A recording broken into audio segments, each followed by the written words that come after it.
ناظرین خبر شامل کرتے ہیں عارف والا سے۔ عارف والا کے نواحی علاقہ قبولہ شریف میں سلسلہ چشتیہ کے عظیم صوفی بزرگ حضرت خواجہ صوفی احمد دین کے سالانہ عرس مبارک کی تقریبات کا آغاز محفل میلاد سے ہوا، جس میں علاقہ بھر سے کثیر تعداد میں عاشقان رسول نے شرکت کی۔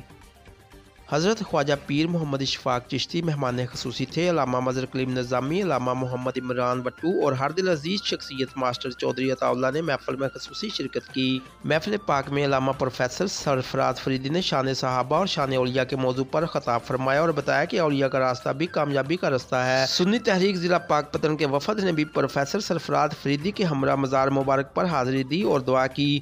آخر میں منتظم محفل ماسٹر علی شیر ریحان نے سب آنے والے مہمانوں کا شکریہ ادا کیا۔ حافظ محمد اعظم، تحصیل رپورٹر JN نیوز، عارف والا۔